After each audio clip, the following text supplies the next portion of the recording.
So ఇక్కడ మనం last session లో ఒక బ్రాంచ్ ని క్రియేట్ చేసి బ్రాంచ్ ని మాస్టర్ కి మెచ్ చేసాం. సో ఇక్కడ మనకి ఏదైనా మెచ్ చేసినప్పుడు ఒక్కోసారి మనకి కాన్ఫ్లిక్ట్స్ వస్తాయి. ఏమొస్తాయి? కాన్ఫ్లిక్ట్స్. మరి మనం మెచ్ చేసినప్పుడు లాస్ట్ టైం చాలా ఈజీగా మెచ్ అయిపోయింది. అవునా? బ్రాంచ్ లో క్రియేట్ చేసి బ్రాంచ్ లో కోడ్ చేంజ్ చేసి దాన్ని యాడ్ చేసి కమిట్ చేసి దాని ఫైనల్ గా మాస్టర్ లోకి వచ్చి గిట్ మాస్టర్ మెచ్ అంటే మెచ్ అయింది. సో ఇప్పుడు ఏదైతే మన దగ్గర ఫైల్ ఉందో ఈ ఫైల్ కి సంబంధించి నేనేం చేస్తున్నానంటే ఇక్కడ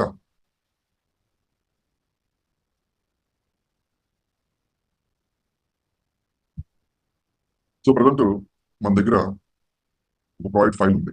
దీంట్లో దీనికి సంబంధించిన కోడ్ అంతా కూడా మనం రాయడం జరిగింది. సో నేను ఇప్పుడు ఏం చేస్తున్నానంటే మన దగ్గర బ్రాంచ్ అయితే ఉంది కదా ఆల్రెడీ. చూడండి, గిట్ బ్రాంచ్ రిజిస్టర్ ఒక బ్రాంచ్ ఉంది కదా, ఆ బ్రాంచ్ లోకి స్విచ్ అవుతున్నాను. సో ఎక్కడ ఉన్నాం మనం? బ్రాంచ్ లో. ఈ బ్రాంచ్ లో ఏదైతే మనం కోడ్ రాసామో ఈ కోడ్ ని ఒకసారి మనం బ్రాంచ్ నుంచి చేంజ్ చేద్దాం.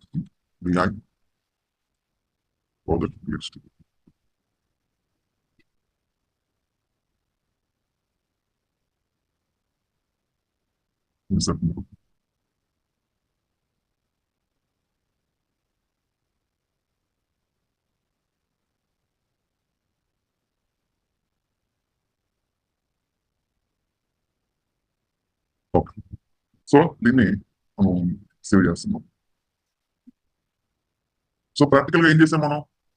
బ్రాంచ్ లోకి వెళ్ళి బ్రాంచ్ లో ఏదైతే కోడ్ ఉందో ఆ కోడ్ ఉన్న ఫైల్ ఓపెన్ చేసి దాంట్లో మనం సమ్ చేంజెస్ అనేది చేసాం. సో ఇప్పుడు నేను ఏం చేస్తాను? Git commit -am.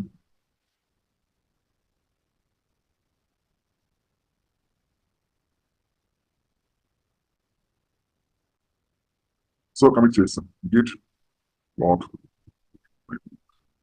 సో మనం ఎక్కడ కమిట్ చేసాం ప్రాజెక్ట్ ని? బ్రాంచ్ లో. ఓకే. Git switch master. ఇప్పుడు ఉన్నాం మనం? మాస్టర్ లోకి వచ్చి. సో మాస్టర్ లోకి వచ్చి అగైన్ ఈ మాస్టర్ లో ఉన్న వాళ్ళు కూడా ఈ ప్రాజెక్ట్ ని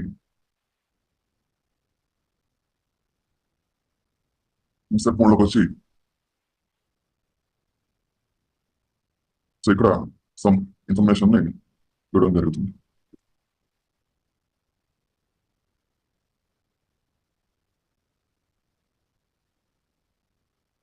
ఓకే.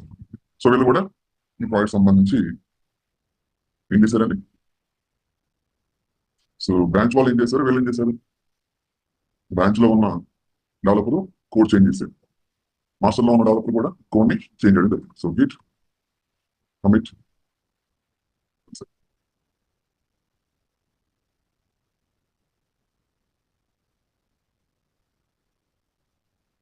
ఓకే. ఫస్ట్ మనం బ్రాంచ్ లో ఉన్నాం, బ్రాంచ్ లో ఫైల్ ఓపెన్ చేసి కోడ్ ఏం చేసాం? చేంజ్ చేసి కమిట్ చేస్తాం. దాని తర్వాత ఏం చేసాం? మాస్టర్ లోకి వచ్చాం, మాస్టర్ లో కూడా కోడ్ ఏం చేసాం? చేంజ్ చేసాం. ఇంకా కమిట్ చేసామా? చేయలేదా? చేయలేదు. ఇప్పుడు చేస్తాం. Git commit -am. Okay. So ఇప్పుడు ఇక్కడ ఏ కమిట్ ఉంది? వీళ్ళు చేంజ్ చేసిన కమిట్ ఉంది. బ్రాంచ్ లో ఏముంది? సేమ్ ఫైలే, ఒకే ఫైల్ ని వాళ్ళు వీళ్ళిద్దరు కమిట్ చేశారు, అంటే చేంజ్ చేశారు. మరి ఇప్పుడు ఏం చేయాలి? మనం రెండింటిని మెచ్ చేయాలి. గిట్ మెచ్ ఏమైంది? మనం కమిట్ అయిందా? ఇష్యూ వచ్చిందా? ఎందుకని? సేమ్ ఫైల్ ని ఇద్దరు చేంజ్ చేసినప్పుడు ఆ చేంజెస్ ని ఈ మాస్టర్ అన్న కూడా యాక్సెప్ట్ చేయాలి. అయితే యాక్సెప్ట్ చేద్దాం అని చెప్పేసి గిట్ మెచ్ అని చెప్పేసి మామూలుగా బ్రాంచ్ లో చేస్తుంటే కాన్ఫ్లిక్ట్ రాదు. ప్రీవియస్ గా మనకి ఏం కాన్ఫ్లిక్ట్ రాలేదు కదా. ఇప్పుడు ఎందుకు వచ్చిన కాన్ఫ్లిక్ట్? సేమ్ ఫైల్ ని వాళ్ళు చేంజ్ చేశారు, అదే ఫైల్ ని యాజ్ ఏ టీమ్ లీడ్ గా ఇక్కడ మనం చేంజ్ చేసాం. కాబట్టి ఒకే ఫైల్ ని 2 మెంబర్స్ చేంజ్ చేసినప్పుడు మనం మెచ్ చేసినప్పుడు గ్యారంటీ వస్తుంది, కాన్ఫ్లిక్ట్ వస్తుంది. సో కాన్ఫ్లిక్ట్ ఎప్పుడు వస్తుంది? మనకి వచ్చినప్పుడు ఏం చెప్తారండి? ఒక ప్రాజెక్ట్ సంబంధించిన కోడ్ ని సేమ్ ఫైల్ ని బ్రాంచ్ లో మాస్టర్ లో సేమ్ టైంలో లేదా డిఫరెంట్ టైంలో చేంజ్ చేసి దాన్ని మెచ్ చేసినప్పుడు గ్యారంటీగా ఆ ఫైల్లో వాళ్ళు చేంజ్ చేసినవి ఉంటాయి, వీళ్ళు చేంజ్ చేసినవి ఉంటాయి. కాబట్టి మనకి ఇష్యూస్. సో మనం లాస్ట్ టైం ఎప్పుడు కూడా మనం కాన్ఫ్లిక్ట్ రాలేదు, ఎందుకంటే మనం బ్రాంచ్ లో కోడ్ రాసి దాన్ని మాస్టర్ లో మెచ్ చేసాం. కానీ ఇప్పుడు ఏం చేసాం? బ్రాంచ్ లో కోడ్ రాసి అలాగే మాస్టర్ లో కూడా కోడ్ రాసి అదే ఫైల్ రాసి కమిట్ చేస్తాం. బట్ ఫైల్ గా మెచ్ చేయాలి కదా బ్రాంచ్ మాస్టర్ తో. అప్పుడు ఏం చెప్తుందంటే అది ఆల్రెడీ ఈ ప్రాజెక్ట్ ఫైల్ ని బ్రాంచ్ లో కమిట్ చేశారు, మాస్టర్ లో కూడా కమిట్ చేశారు. కాబట్టి ఈ 2 కమిట్స్ లో ఏమైనా ఇష్యూ ఉండొచ్చు కదా. అప్పుడు మనకి ఇక్కడ ఏమొస్తుంది? కాన్ఫ్లిక్ట్ వస్తుంది. మరి ఇప్పుడు ఏం చేయాలి మనం? సో గిట్ యాడ్ డాట్ అని చెప్పేసి యాడ్ చేసి గిట్ కమిట్ అని చెప్పేసి ఫైల్ ఓపెన్ అయిందా లేదా. సో ఇక్కడ ఈ ఫైల్ ఏం చేయాలంటే ఎస్కేప్ చేసి మనం సేవ్ చేయాలి. ఫైల్ టెక్స్ట్ మెట్రిక్స్ అని ఇప్పుడు చెక్ చేయండి. గిట్ లాగ్ కమిట్ అయిందా లేదా, కమిట్ అయిందా లేదా. కాబట్టి ఎప్పుడన్నా మనకి కాన్ఫ్లిక్ట్ వచ్చింది అంటే ఏం చేయాలండి, ఈ 2 కమాండ్స్ యాడ్ చేసి, అంటే ఒకే ఫైల్ వాళ్ళు కమిట్ చేశారు, మనం కమిట్ చేస్తాం, మనకు తెలుసు వాళ్ళు కూడా చేంజ్ చేస్తున్నారు. ఇప్పుడు దాన్ని యాక్సెప్ట్ చేయాలంటే మనం ఏం చేయాలి, గిట్ యాడ్ డాట్ అని టైప్ చేసి దెన్ గిట్ కమిట్ అంటే అది ఆటోమేటిక్గా మెర్జ్ అవుతుంది. సో ఇప్పుడు డెవలపర్ ఈ కోడ్ ప్రాపర్ గా రాసినప్పుడు ఏం జరిగిందంటే ఈ కోడ్ సంబంధించి ఫస్ట్ 3 కమిట్స్ ప్రాపర్ గా ఉంది, తర్వాత చేసిన కమిట్స్ ఏమి ప్రాపర్ గా లేవనుకోండి. సో మనం ఆ కోడ్ ని చేంజ్ చేయాలనుకోండి, కోడ్ ని మనం ప్రాపర్ గా లేటెస్ట్ గా మనం కమిట్ చేసిన అన్ని ప్రాపర్ గా లేవు, లాస్ట్ 3 కమిట్స్ ప్రాపర్ గా ఉన్నాయనుకోండి. సో మనకు ఆ కమిటే కావాలి అంటే గిట్ రీసెట్ అని చెప్పేసి ఐఫోన్ హాట్ అన్నాం అనుకోండి. హాట్ అండ్ కమిట్ ఐడి ఏంటండి 961C934. ఇప్పుడు ఏమవుతుందంటే మీరు ఏదైతే కమిట్ ఇచ్చి గిట్ రీసెట్ ఐఫోన్ హాట్ అన్నారో ఆ స్టేజ్కి వెళ్ళిపోతుంది, అంటే రీస్టోర్ అయిపోతుంది. ఎందుకంటే మన కమిట్ అక్కడ వరకే బాగుంది, దాని ముందు కమిట్స్ అన్ని ప్రాపర్ గా చేయలేదు. సో ఫైనల్ గా చెక్ చేసుకుంటే కమిట్స్ ఏం ప్రాపర్ గా లేదు. సో కమెంట్ వాడామనుకోండి డైరెక్ట్ గా ఏం జరుగుతుందో తెలుసా మీకు, ఒకసారి చూపిస్తాను. ఈ కమిట్ వద్దులే, ఇంకో కమిట్ తీసుకుందాం. సో దీంట్లో డి తీసుకున్నాము 9E. చూడండి ఎన్నో కమిట్ చెప్పండి, అది 9E అనేది సెకండ్ 9E85F80 అంతేనా. Okay, so Git reset iPhone hot అని చెప్పేసి మనకి ఎన్నో కమిట్ ఇచ్చామండి, 1 2 3 4 5 6 కమిట్ ఐడి ఇచ్చాం. ఒకసారి చెక్ చేయండి ఏ కమిట్ ఉంది. మీరు ఏదైతే కమిట్ ఐడి ఇచ్చారో అంతవరకు కమిట్స్ అన్ని ఉంచి దాని ఆఫ్టర్ కమిట్స్ అని ఏం చేస్తుంది, అది రీసెట్ చేసేసింది. అయితే ఇక్కడ ఒకసారి చెక్ చేయండి గిట్ స్టేటస్. సో మనం హాట్ వాడాం కదా, డైరెక్ట్ గా కమిట్స్ డిలీట్ చేస్తుంది హాట్ వాడితే. అదే ఇప్పుడు నేను ఇక్కడ ఏం చేస్తున్నానంటే దీంట్లో ఇంకో కమాండ్ యూస్ చేస్తున్నాను, గిట్ రీసెట్ ఐఫోన్ మిక్స్డ్ అని చెప్పేసి second Git reset iPhone mixed అని చెప్పేసి ఇక్కడ నేను కమిట్ ఇస్తున్నానంటే 3AB. ఏంటంటే 3AB ఎన్నో కమిట్ ఇది 3AB5FAB. సో ఇప్పుడు మనకి ఈ కమిట్ అంటే ఇప్పుడు ఈ రీసెట్ కమాండ్ యూస్ చేస్తే ఏమవుతుందో చూద్దాం ఒకసారి. గిట్ స్టేటస్ ఏమైందండి మనకి, ఏ మోడ్ ఇది అన్ట్రాక్డ్ మోడ్కి వెళ్ళిపోయింది. హాట్ వాడితే కమిట్ డిలీట్ అయిపోయింది మొత్తం. మనం ఏదైతే కమిట్ మనం కావాలో ఆ కమిట్ వరకు ఉంచి ఆఫ్టర్ కమిట్స్ అన్ని కూడా డిలీట్ చేస్తాం. అదే మిక్సర్ వాడితే ఏం జరిగింది, అది అన్ట్రాక్డ్ మోడ్ లో పెడుతుంది. అన్ట్రాక్డ్ మోడ్ అంటే ఏంటి, ఫైల్ మనం మోడిఫికేషన్ చేసుకోవచ్చు కరెక్ట్. కాబట్టి ఈ ఫైల్ అనేది ఏదైతే ఉందో సో అదే ఇక్కడ మనం సాఫ్ట్ వాడితే హాట్ వాడితే ఏమైందండి, మనం చెప్పిన కమిట్ 1 సెకండ్ ఇది కూడా చూస్తాను. మీరు ఇప్పుడు ఇచ్చిన రీసెట్ కమిట్ ఏంటండి, ఎన్నో కమిట్ అది చెప్పాలి, ఎన్నో కమిట్ అది 4th కమిట్ అంతేనా. ఒకసారి చూడండి ఇక్కడ 4th కమిట్ వరకు ఉంది. బట్ ఆ 4th కమిట్ ఏ మోడ్లోకి వెళ్ళింది, ఏ స్టేజ్కి వెళ్ళింది, అన్ట్రాక్ స్టేజ్కి వెళ్ళింది. ఇప్పుడు నేను ఏం చేస్తున్నానంటే ఇంకో కమాండ్ యూస్ చేస్తున్నాం అండి, Git reset iPhone first time వాడే హాట్ వాడిన తర్వాత నెక్స్ట్ సాఫ్ట్ వాడుతుంది. సో సాఫ్ట్ అని చెప్పేసి ఇప్పుడు ఏ కమిట్ ఇద్దాం మనం 1D8C8 1 8F1. ఒకసారి చెక్ చేయండి ఇక్కడ గిట్ స్టేటస్. ఇప్పుడు ఏ స్టేజ్ లో ఉన్నాం మనం, అంటే మన కమిట్ ఏ స్టేజ్ లో ఉంది, మోడిఫై. అంటే మొత్తం హార్ట్ కి మిక్స్డ్ కి సాఫ్ట్ కి డిఫరెన్స్ గమనించారా. హార్ట్ అంటే కరెక్ట్ గా మీరు ఇచ్చిన కమిట్ కి ఆఫ్టర్ కమిట్స్ అన్ని వెళ్ళిపోతుంది. సో మీరు ఏ కమిట్ వరకు ఉంటారనుకున్నారో ఆ కమిట్స్ వరకు ఉంటాయి.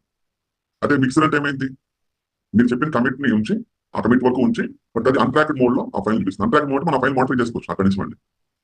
అదే సాఫ్ట్ అంటే ఏం జరిగింది, మోడిఫై స్టేజ్కి వెళ్ళింది. ఏ స్టేజ్కి వెళ్ళింది, మోడిఫై స్టేజ్కి వెళ్ళింది. కాబట్టి మీకు ఒక కమిట్ డిలీట్ చేసేయాలా, ఆ కమిట్ ఉన్న స్టేజ్కి వెళ్ళాలా అనేది మనం ఈ కమాండ్ యూస్ చేసుకొని చేయించండి, రీసెట్ అనే కమాండ్. సో గిట్ రీసెట్ అనే కమాండ్ తో ఈ 3 మోడ్స్ ఉంటాయి అనమాట. త్రీ మోడ్స్ ఉంటాయి. కాబట్టి ఎప్పుడైనా సరే కమిట్స్ లైక్ మనం మీరు గుర్తుపెట్టుకోండి, ఎప్పుడైనా సరే ప్రాజెక్ట్ లో డిలీట్ అనేది ఎక్కువ వాడరు. డిలీట్ అనేది యూజ్ డిలీట్ చేసింది రాదు మళ్ళీ. కాబట్టి డిలీట్ అనేది ఎప్పుడు కూడా యూజ్ చేయరు అనే విషయం.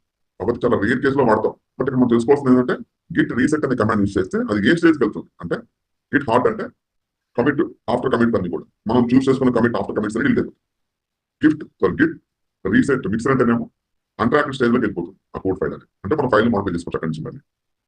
అదే మనం సాఫ్ట్ అంటే మాడిఫై స్టేజ్ లో ప్రజెంట్ ఉంది. ఏ స్టేజ్ లో ఉంది? మాడిఫై స్టేజ్ లో ఉంది.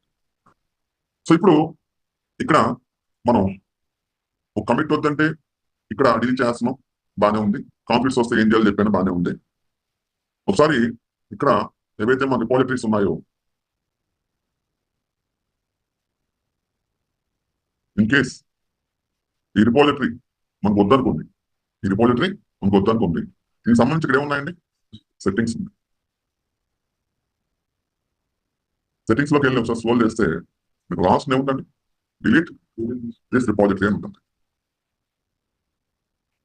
I want to delete this repository అంటే ఆ రిపాజిటరీ అనేది డిలీట్ అవుతుంది. I have read and understand this effects click చేసామంటే ఆటోమేటిక్ ఏమవుతుంది? రిపాజిటరీ డిలీట్ అయిపోతుంది. ఇప్పుడు మీరు ఎవరన్నా రిపాజిటరీని డిలీట్ చేయాలనుకుంటే రిమోట్ రిపాజిటరీని ఇది అనమాట. కమిట్స్ ఏమన్నా డిలీట్ చేయాలంటే గిట్ రీసెట్ అని హాట్ అని ఇస్తే కమిట్స్ ఏమవుతాయి? మీరు ఇచ్చిన వరకు ఉంటే మిగతా కమిట్స్ అని డిలీట్ అయిపోతుంది. రీస్టోర్ అని ఒక కమాండ్ ఉంటుంది, అది వాడకూడదు. జాబ్స్ లో కొన్ని మనం యూజ్ చేయకూడదు. సో ఇప్పుడు వరకు చెప్పినవైతే మనకు సరిపోతాయి. యాక్చువల్ చెప్పాలంటే ఈ వర్క్ అంతా మనం చెయ్యం. ఎంత ఎవరు చేస్తారు? డెవలపర్స్ చేస్తారు. కోడ్ రాసేది ఎవరు? మనం కాదు కదా. ఒకటి ఇక్కడ మనం ఎందుకు నేర్చుకున్నామంటే వాడు కోడ్ రాసేది, ఆ కోడ్ ని రిమోట్ రిపాజిటరీకి ఎలా వాడు పుష్ చేస్తారో తెలుసుకోవాలి మనం. ఒక్కొక్కసారి మనల్ని పుష్ చేయమంటాం ఆ కోడ్. అప్పుడు నీకు ప్రాపర్ తెలియదు కదా ఆ ప్రొసీజర్ అనేది. ఇప్పుడు డెవలపర్ అనుకో, నీకు ల్యాప్టాప్ ఇస్తారు కదా, మరి ల్యాప్టాప్ లో గిట్ ఇన్స్టాల్ చేయాల్సింది ఎవరు? మనం గిట్ ఇన్స్టాల్ చేసి దాని రిపాజిటరీ రిజిస్టర్ చేసి క్లయింట్కి ఇచ్చేస్తాం. సో టెక్నికల్ కూడా వర్క్ ఇష్యూ వస్తే మన కాంటాక్ట్ అవుతాయి. సో కాబట్టి మనం గిట్ అనే కమాండ్ యూస్ చేసి ఎలా మనం దీంట్లో వర్క్ చేస్తాం అనేది ఒకసారి తెలుసుకుందాం అనుకోండి. సో డెవలప్ పాయింట్ ఆఫ్ మనకు తెలుస్తుంది. కాకపోతే ఇది మీరు నేర్చుకున్నప్పుడు ఏం చేయాలంటే నోట్ ప్యాడ్ వాడకూడదండి. మీరు నోట్ ప్యాడ్ వాడకూడదు. నోట్ ప్యాడ్ బదులు మీరు ఏం యూస్ చేయాలంటే విజువల్ స్టూడియో యూస్ చేయాలి. ఏంటంటే విజువల్ స్టూడియో యూస్ చేయాలి. విజువల్ స్టూడియో యూస్ చేస్తే మీకు ఇంకా బాగా తెలుస్తుంది అక్కడ ఏం చేంజ్ జరుగుతుందో కోడ్లో మీకు క్లియర్ గా అర్థమవుతుంది అనుకుంటా. విజువల్ స్టూడియో ఓపెన్ చేసుకొని మీరు కమిట్ చేస్తూ ఉంటే మీరు గిట్ రీసెట్ కమాండ్ వాడినప్పుడు ఏం జరుగుతుందో క్లియర్ గా మీరు అబ్జర్వ్ చేయొచ్చు అనమాట.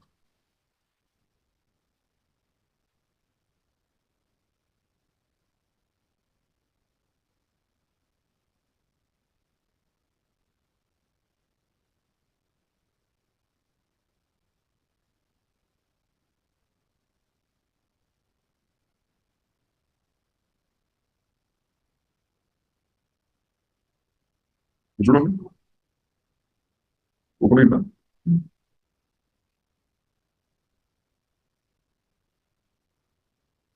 సిడి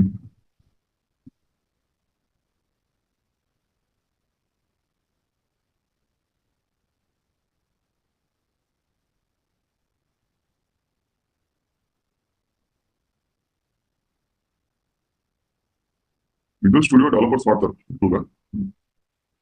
సో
ఓకేనా?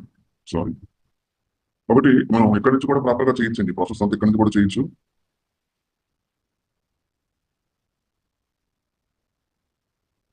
రీచ్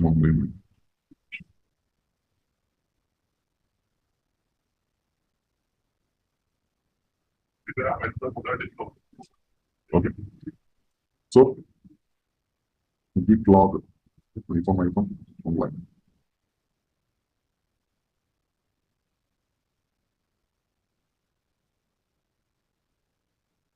ఓకేనా? సో మీరు ఇక్కడే ఏదైతే మీ కోడ్ ఉందో ఈ కోడ్ సంబంధించి మీరు కమిట్ చేసినప్పుడు ఏం జరుగుతుంది ప్రతిదీ కూడా మీరు ఇక్కడ చూడొచ్చు. కావాలంటే మీరు ఇక్కడ చూడొచ్చు. ఎగ్జాంపుల్ ఇక్కడ చూడండి, మనం హాఫ్ లింక్ అని ఇచ్చి టూ వేస్తాము. లేదంటే ఫైల్లోకి వచ్చి సో సేవ్ చేస్తాం. లైన్ అయితే యాడ్ చేసాం కదా, ఒకసారి చూడండి.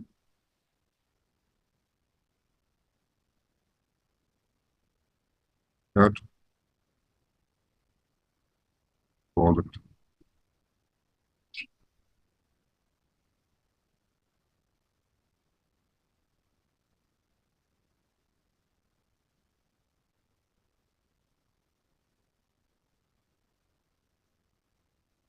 git log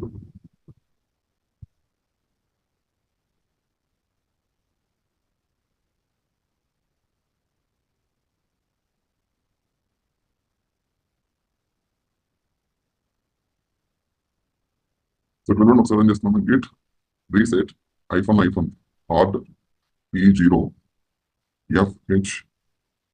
FB FB 7921.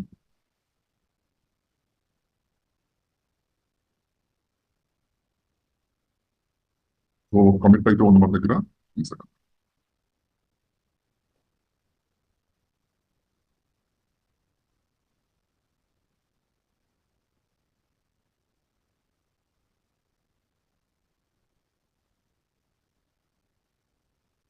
ఇక్కడ చేంజ్ చేస్తే మనకి ఇక్కడ కూడా చేంజ్ అయిపోయింది కోడ్ మనం రీసెట్ చేసినప్పుడు. సో రీఫ్రెష్ చేయాలి మనం.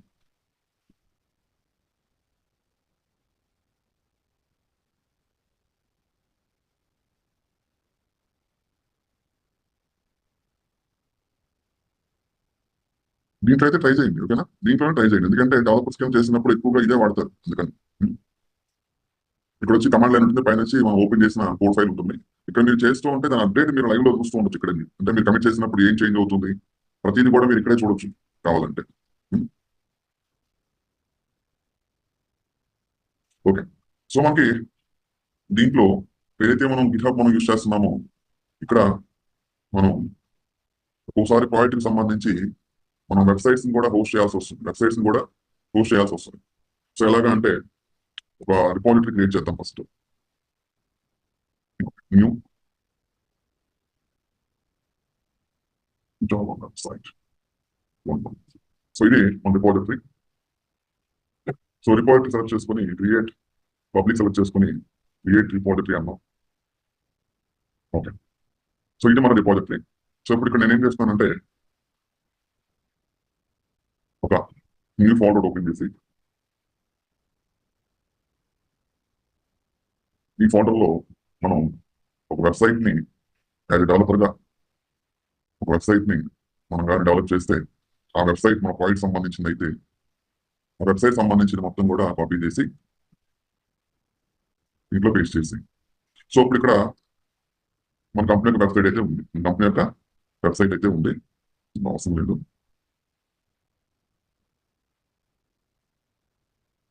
ఓకే, ఇది వెబ్సైట్. ఇది ఎక్కడ ఉందండి? మన సిస్టంలో ఉంది. So right click, open Git bash.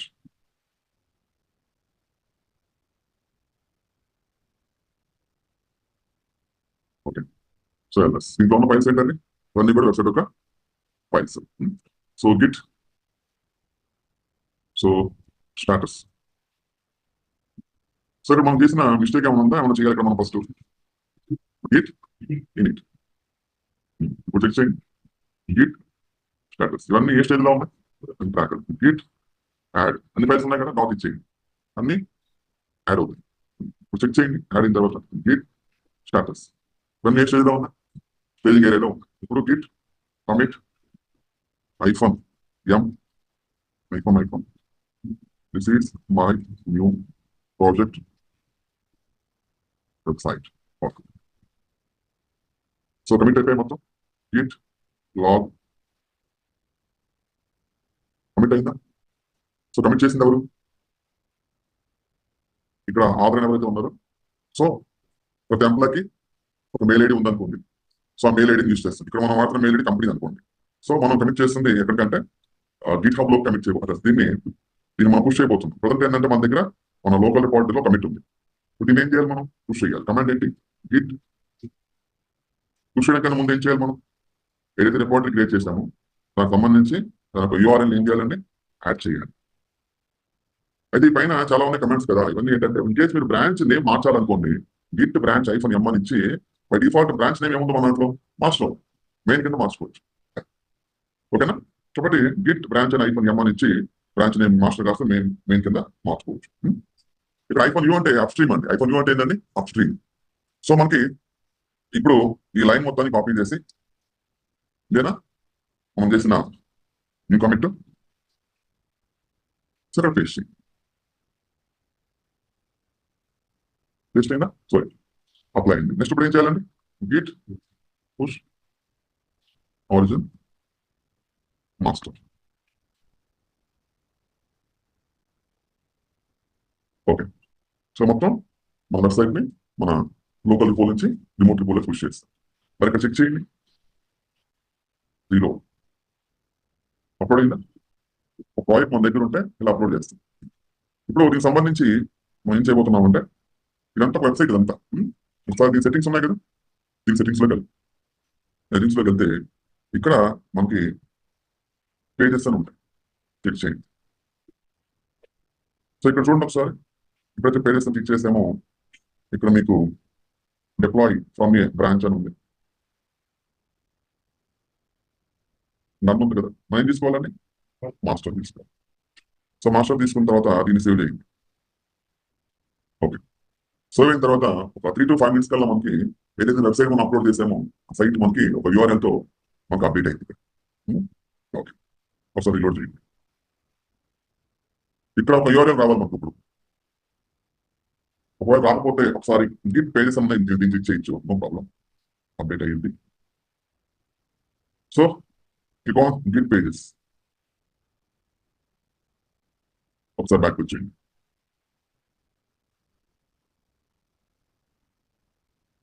వచ్చిన URL దీన్ని క్లిక్ చేయండి ఒకసారి. ఓపెన్ అయింది. సో ఎక్కడ ఉంది ఇప్పుడు? గిట్ హబ్ లో ఉంది సైట్. అంటే మీరు గిట్ హబ్ లో కావాలంటే మీ ప్రాజెక్ట్ వెబ్సైట్ ని కూడా మెయింటైన్ చేయొచ్చు. సో ఇది దాని URL అనమాట. కాబట్టి మనం మన వెబ్సైట్ ని గిట్ హబ్ లో కూడా, అంటే మన ప్రాజెక్ట్ వెబ్సైట్ ని, మన ప్రాజెక్ట్ సంబంధించి కొన్ని సైట్స్ ఇంటర్నల్ గా వాళ్ళు యూస్ చేస్తూ ఉంటారు. అలాంటి సైట్స్ ని మీరు గిట్ హబ్ లో కూడా మెయింటైన్ చేయొచ్చు. ఓకేనా? సో ఇది. సో ఇప్పుడు దాకా నేర్చుకుంటే మనకు సరిపోతుంది. మనం ప్రాక్టికల్ గా ఏం నేర్చుకున్నాం? సో గిట్ అంటే ఏంటండి? Git is a version control system. It is a version control system. So source code tools అంటే ఏమొస్తాయండి? సోర్స్ కోడ్ ఎక్కడైతే మనం మెయింటైన్ చేస్తాం వాటిని సోర్స్ కోడ్ టూల్స్ అంటాం. సోర్స్ కోడ్ మేనేజ్మెంట్ టూల్స్ అంటాం. వీటికి ఎందుకు వస్తాయి? అవన్నీ కూడా ఏంటి? Git hub, bit bucket, Git lab, ఇవన్నీ కూడా సోర్స్ కోడ్ మేనేజ్మెంట్ టూల్. కాబట్టి ఇక్కడ మనం గిట్ అనే దాన్ని వర్షన్ కంట్రోల్ సిస్టమ్ అంటున్నాం. దాన్ని ఒక లోకల్ రిపోజిటరీ యూజ్ చేస్తున్నాం. గిట్ హబ్ అనే దాన్ని రిమోట్ రిపోజిటరీ అంటున్నాం. మన సోర్స్ కోడ్ మొత్తాన్ని కూడా, సోర్స్ కోడ్ అంటే ఏంటి? ఇక్కడ ఏదైతే డెవలపర్ ప్రాజెక్ట్ కోడ్ రాస్తారో డెవలపర్స్ అందరూ కలిసి ఆ కోడ్ మొత్తాన్ని ఏమంటాం? సోర్స్ కోడ్ అంటాం. అంటే మన ప్రాజెక్ట్ కోడ్ అంతా మనం సోర్స్ కోడ్ అంటాం. దాన్ని ప్రాపర్ గా మేనేజ్ చేయడం అంటే ఏంటి? మీరు అందరు డెవలపర్స్ కోడ్ రాసినా కదా, దాన్ని కలెక్ట్ చేయాలి కదా. ఎక్కడ కలెక్ట్ చేస్తున్నాము? అందరు కోడ్ గిట్ హబ్ ద్వారా మనం కలెక్ట్ చేస్తున్నాం. కాబట్టి గిట్ హబ్ అనే రిమోట్ రిపోజిటరీలో ఈ డెవలపర్స్ రాసిన కోడ్ మొత్తాన్ని కూడా మనం కలెక్ట్ చేస్తున్నాం. ఇక్కడ డెవలపర్స్ కావాలంటే వాళ్ళు ఏం చేస్తున్నారు? పుల్ చేసుకుంటారు. ఆ ప్రాజెక్ట్ సంబంధించిన క్లోన్ కావాలంటే మనం క్లోన్ చేసుకో. ఇప్పుడు ఆ ప్రాజెక్ట్, ఇప్పుడు ఈ ప్రాజెక్ట్, ఈ వెబ్సైట్ మీకు అందరూ కావాలనుకోండి, ఈ వెబ్సైట్ మీకు అందరూ కావాలనుకోండి. ఫర్ ఎగ్జాంపుల్ దీనికి సంబంధించిన కోడ్ అంతా ఎక్కడ ఉందండి? ఇదే కదా. సో ఇప్పుడు నేను ఎవరితో ల్యాప్టాప్ ఓపెన్ చేయండి ఒకసారి. ఎనీవన్ వదిలేండి, ఓపెన్ చేద్దాం. ఇక్కడ చూడండి నేనేం చేస్తానంటే గూగుల్ డాక్ ఓపెన్ చేసి నేను EC2 లేకపోతే ALB మాడ్యూల్ టెరాఫామ్ ఉంది. అంటే నాకు టెరాఫామ్ సంబంధించి కోడ్ కావాలి. అదేం కావాలి? టెరాఫామ్ సంబంధించి కోడ్ కావాలి. ఇది టెరాఫామ్ ప్రొవైడ్ చేస్తున్న ఎలాస్టిక్ లోడ్ బ్యాలెన్స్ సంబంధించిన కోడ్ అనమాట. ఈ కోడ్ అంతా వాడు మనకు ప్రొవైడ్ చేస్తున్నాడు కదా. అయితే ఎక్కడ ఉంది కోడ్ అంతా? ఇక్కడ ఇక్కడ ఏముంది? ఎక్కడ సార్ ఇక్కడ ఏముందండి? కరెక్ట్గా ఉంది. దేంట్లో ఉంది కోడ్ అంతా? ఓపెన్ చేయండి. ఇది గిట్ హబ్ లో ఈ కోడ్ అంతా కూడా వాడు మనకి ప్రొవైడ్ చేస్తున్నాడు. నేనేం చేస్తాను అంటే ఇప్పుడు ఆ కోడ్ ఓపెన్ చేయగానే ఈ అకౌంట్ ఎవరిది? నాది. ఈ కోడ్ ఎవరిది? టెరాఫామ్ వాడిది. నాకు ఇది కావాలి. ఈ కోడ్ అంతా నేను రాయింది వాడి దగ్గర ఉంది, యూజ్ చేసుకోవాలనుకోండి. సింపుల్ ఇక్కడే ఉందండి, ఒక్క క్లిక్ చేయండి. దీనికి రీనేమ్ ఇవ్వండి. దీని బై డిఫాల్ట్ నేమ్ ఏముంది? దీని పేరు నేను గణేష్ అని ఇచ్చేస్తున్నాను. గణేష్ ఏఎల్బి అని ఇచ్చాను. ఇచ్చేసి క్రియేట్ ప్రాపర్టీ. సో ఇప్పుడు ఏం తెలియదు సార్ మీకు, ఎవరైతే టెరాఫామ్ పర్మిషన్ కోడ్ ఉందో ఆ కోడ్ మన అకౌంట్ లోకి వచ్చేసింది.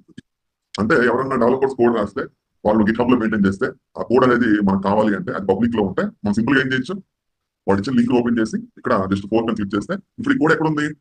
మీ రిపాజిటరీలోనే ఉంటుంది. యువర్ రిపాజిటరీ పేరు ఇక్కడ గణేష్ ఏఎల్బి. చూడండి ఒకసారి యువర్ రిపాజిటరీస్ ఉందా? గణేష్ ఏఎల్బి క్లిక్ చేయండి. కోడ్ ఉందా లేదా? కాబట్టి ఎవరి దగ్గర ఉన్న కోడ్ ఇలా వాళ్ళు రాసిన కోడ్స్ అన్ని కూడా వాళ్ళు పబ్లిక్ పెడతాయి. నువ్వు కోడ్ రాసి ఆ కోడ్ ఎవరైనా వాడుకోవచ్చు అనుకుంటున్నావు, నువ్వేం చేస్తావు? రిపాజిటరీ క్రియేట్ చేసి కోడ్ ని పుష్ చేస్తావు రిపాజిటరీలోకి. దాని యూఆర్ఎల్ ని నాకు పంపదు. నేనేం చేశాను, ఆ కోడ్ నాకు కూడా నచ్చింది, నాకు కావాలి, నేను నాకు రాయాలి కోడ్ మొత్తం రాయాల్సిన అవసరం లేదు కదా, నీ పబ్లిక్ లో ఉంది కదా, నేను చేస్తాను సింపుల్ గా సెలెక్ట్ చేస్తాను. అప్పుడు ఇదంతా కూడా నా ల్యాప్టాప్ లో కావాలండి. కోడ్ అంతా ఏం చేయాలి ఇప్పుడు? క్లోజ్ చేయాలి. సో close HTTP copy folder create చేసుకోండి. ఆ కోడ్ అంతా మీకు కావాలనుకోండి. ALB code. So git close paste. ఏమైంది? కోడ్ అంతా సీడ్ ఉందా లేదా? చెక్ చేద్దాం. వచ్చిందా? కాబట్టి ఆ కమాండ్ చాలా యూస్ఫుల్ అండి. అంటే చాలా మంది కోడ్ రాసిన తర్వాత వాళ్ళు రాసిన కోడ్ ని ప్రాపర్ గా గిట్ హబ్ లో మెయింటైన్ చేసిన తర్వాత ఆ కోడ్ ఎవరన్నా వాడుకోవచ్చు అని ఆలోచనతో ఉంటే వాళ్ళు దాన్ని పబ్లిక్ కింద క్రియేట్ చేస్తారు. రిపోర్ట్ క్రియేట్ పబ్లిక్ క్రియేట్ చేసి ఆ లింక్ పెట్టేస్తారు ఇంటర్నెట్. ఇప్పుడు ఎగ్జాంపుల్ ఇక్కడ చూడండి, ఇందాక మనం చూసాం కదా, ఇక్కడైనా దీంట్లో ఉన్నాం.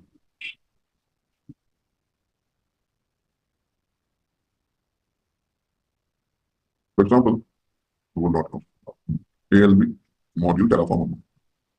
మనకి టెరాఫామ్ వాడు కోడ్ మొత్తం ఏం చేసాడండి, అందరూ వాడుకోవాలి కాబట్టి వాడుకోండి, వాడు సింపుల్ గా దానికి వివరిస్తాడు.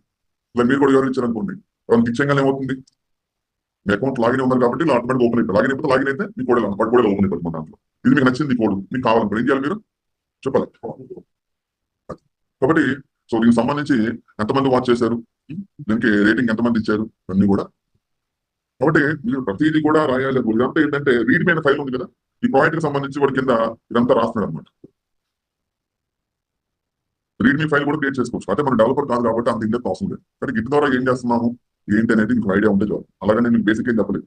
అకౌంట్ క్రియేట్ చేసి అకౌంట్ రిపోర్ట్ క్రియేట్ చేసి రిమోట్ రిపోజిటరీ ఒక ఫైల్ ఓపెన్ చేసి అదొక కోడ్ ఫైల్ కింద మీరు కావాలంటే ప్రోగ్రామింగ్ లాగా మీకు వస్తే చిన్న ఒక కోడ్ రాయింది అక్కడ రాసి దాన్ని మీరు అప్లోడ్ చేయడం కమిట్ చేయడం ఎన్ని చేస్తూ ఉంటే క్లారిటీ వస్తుంది. ఓకేనా? కాబట్టి ఇదంతా కూడా మీకు గిట్ అండ్ గిట్ హబ్. మామూలుగా మనం గిట్ హబ్ అంటాం ఇక్కడ. ఇదంతా కూడా ప్రాజెక్ట్ సంబంధించింది అనమాట.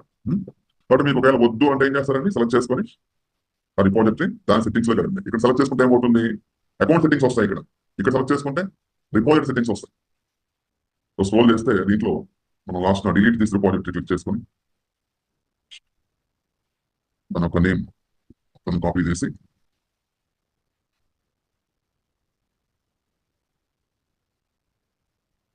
పాస్వర్డ్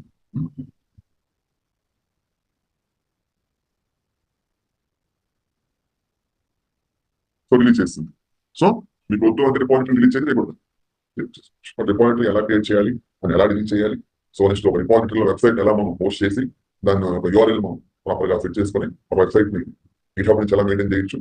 ఏదైనా గిట్ హబ్ కోడ్ ఉంటే ఆ కోడ్ మన అకౌంట్ లో కావాలంటే ఆ కోడ్ ని మనం ఎలా మన అకౌంట్ లో సేవ్ చేసుకోవచ్చు కోడ్ అనే కమాండ్ ద్వారా.